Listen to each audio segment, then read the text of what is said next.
The original Huawei watch was one of the best looking smartwatches on the market, with a luxury design that matched with any formal or business casual attire. After 2 years, we finally have a sequel with a polarizing new design and support for Android Pay.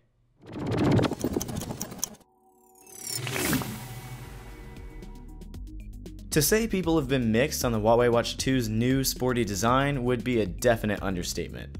Compared to the classy design of its predecessor, it's a lot more fitting for a track jacket than a blazer, and the nice leather strap of the past has been replaced with a far less premium rubber one. Though thankfully my old Gear S2 strap fits perfectly and looks a lot nicer to my eyes. The Watch 2 has a solid metal build with physical timestamps lining the ceramic bezel, 2 physical buttons, and a heart rate monitor on the underside.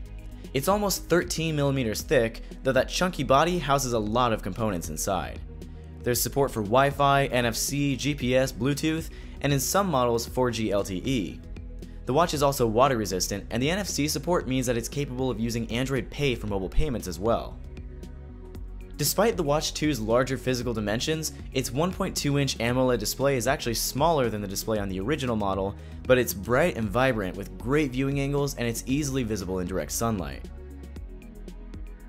The Watch 2 ships with Android Wear 2.0 out of the box, and while flicking through apps and notifications on the home screen is a smooth experience, I wish I could say the same about the rest of the watch.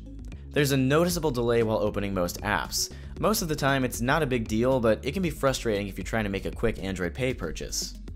To make things a little quicker though, you can program any app to the second button on the watch for instant access. By default, it's set to Huawei's Workout app, but you can change it to whatever you'd like.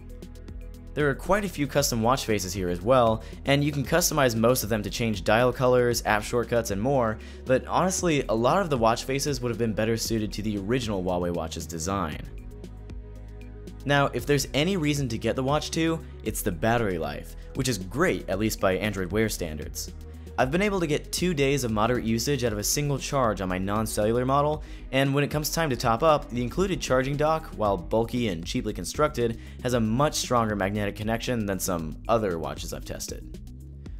Huawei also includes a battery app that offers a smart power saving mode and even a watch only mode to really get the most out of the 420 mAh battery. Altogether though, after using the Huawei Watch 2 for about a week, I'm left feeling just as torn about it as ever. It's certainly not going to win any design awards, and it's just a bit big for my small wrist, but packed inside is just about every feature a smartwatch can offer, with great endurance to boot. The only problem is that it costs $300.